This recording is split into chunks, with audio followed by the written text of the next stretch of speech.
Thank you very much, Nishimura-san.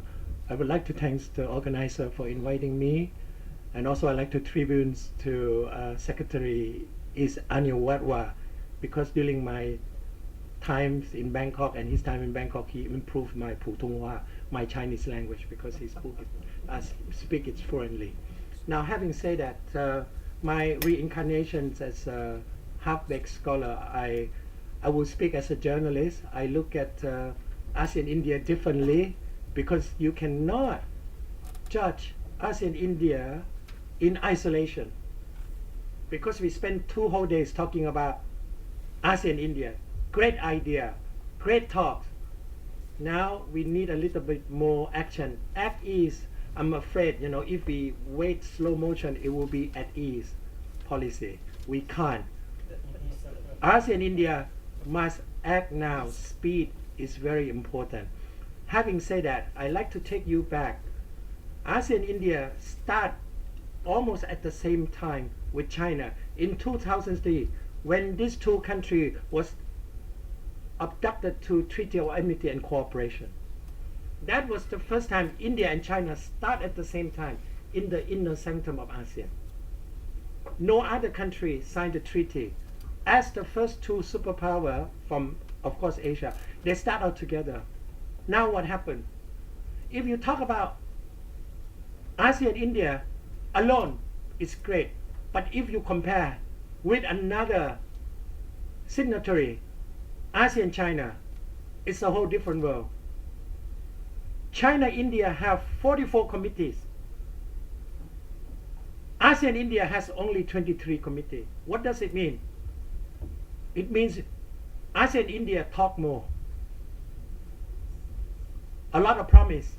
But ASEAN-China talk more, but a lot more action too. So, just give you a comparison. Among all the 10 dialogue partners, the most active, of course, is China. India should have been there. But India is okay. After Modi came, a lot of talk. It's in the middle. Luckily, you are ahead of several Western dialogue countries like Canada. So having said that, there are 3 things that India must do, and must do it in a very great way, wholeheartedly, like Kathak dance, very, very forceful, with eye movement that kill the audience. The first thing is ASEAN centralities. India has been reluctant to support ASEAN centralities. Have to come out with forceful position, because India has a lot of presence in international fora, G20. You must, because India said that, this morning Secretary is talking about India support ASEAN centrality. Great, I love that. But it must be more. Not only ASEAN-led framework. Of course, ASEAN-led framework, you have ASEAN Regional Forum, you have ADMM Plus, you have East Asia Summit. But India must support ASEAN centrality both within ASEAN-led framework and in the international fora. That is more important, essentially.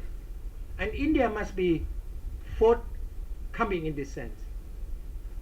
India has yet to participate actively in East Asia Summit.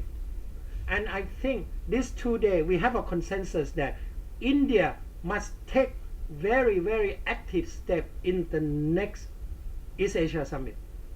East Asia Summit, at the moment, Malaysia as a chair of ASEAN is reviewing to ensure that ASEAN centrality is maintained, and we need India to support it. Because India, from ASEAN point of view, India is a very independent player. You can never convince India to do anything unless India wants to do itself. And that is the beauty of India. If India support you, it's total support. And that ASEAN finds it wanting. So I think this is the best time that when EAS is taking a new shape, because ASEAN is looking for ways to make sure that ASEAN take the lead. If not, if not, what will happen? Other country will come up with a new regional security architecture that is so alien to you and me. Have you heard about collective security framework of friendship for Asia Pacific? Have you heard about this one? If not, I can tell you it's from Russia. Have you ever heard about Treaty of Good Neighborliness, Friendship and Cooperation? Of course, with the word neighborliness, it comes from China. And these two contesting ideas is emerging as a challenge to the existing regional framework, which we know ASEAN is the leader in East Asia Summit. So we have to be careful. If not, the new emerging regional architecture will trump what we are doing, and that is very dangerous because we don't know much. We know more about what is existing. Do you want to improve the existing regional security architecture or build a new one which is alien to you? Well, it's your homework for the days. Having said that, that's my second point. You support ASEAN centrality in both ASEAN-led framework and then in international fora, because you have much broader support and network in international arena. Then my second point is that India has to support also ASEAN in the emerging regional security architecture. That's what I just said. Now, third point is actually biggest problem. India is the world's largest democracy with free press. But free press never write about ASEAN. It's a big problem. Well, as a journalist, I have good reason why Indian journalists should not write about ASEAN. Because ASEAN is a boring subject. You can write about Indian politics, so many interesting issues. India has the most dynamic media in the world, and cheap too. I love it, How can you read 10 newspaper, just in the morning for few cents? What we need, I think, is the urgent need. It's India and ASEAN must form a communication strategy to promote ASEAN. Without connectivity among the media community, your connectivity, physical, people to people, institutional, will go nowhere. And I have to be frank, because to convince Indian journalists to write about ASEAN, my God, you can wait until you die. I'm serious. I am serious. But how to convince Indian journalists that the future is India is look east? You have been look elsewhere for a long time. Look east. Write something about us. But we also have to open up. Southeast Asian medias, mind you, are equally bad. We have stereotype when we talk about India. We only write about India. We use Reuters, BBC. We see India through BBC's eyes, which is pretty bad. We don't have any correspondents except I think Singapore, and India only have one correspondent in the whole Southeast Asia. Have one reporter to report on the community of 625 million people. My goodness. And what is the most interesting? I have to compare with China. China now has the largest contingent media community in Bangkok, nearly 100, including personalities dealing with TV. Just Chinese New Year alone, 500,000 Chinese visit Thailand. So they have to report a lot on the situation political situation.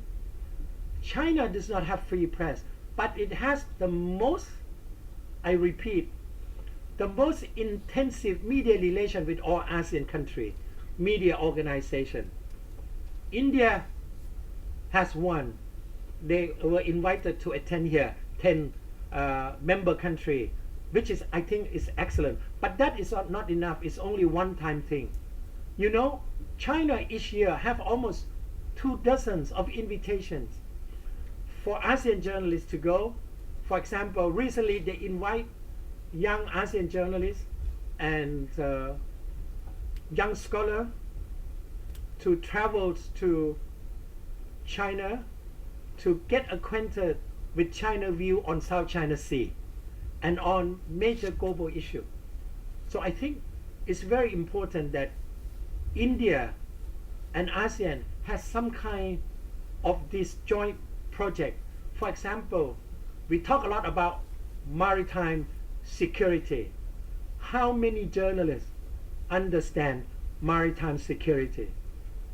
If you ask the best journalists, they would say, oh, it's about safety and freelance of communication. How many people will drill into the legalities, to the territorial dispute, to conservation of marines resource, and many other complicated? Because the abilities of journalists to understand these complicated issues are much needed. Without them, how can you promote maritime security? It will raise alarms. If you write too much about ASEAN-India maritime security without knowing that it's for peaceful purpose. Finally, we talk a lot about cybersecurity. I think this is a new area India can make a good entry. And I think you should start now, because this is the year where cyber security, because of ISIS, I am ISIS Thailand. The full name is Institute of Security and International SPA. Okay, we changed the name. So, because ISIS is just a bad name, so we better change it to SPA. So, the cyber security, and I realize that India has not yet come to the point that it will provide skill, both software and personnel, to help. And I think this year, with Malaysia as a chair, this will be one of the focal point. That is my presentation. Thank you. Shukriya.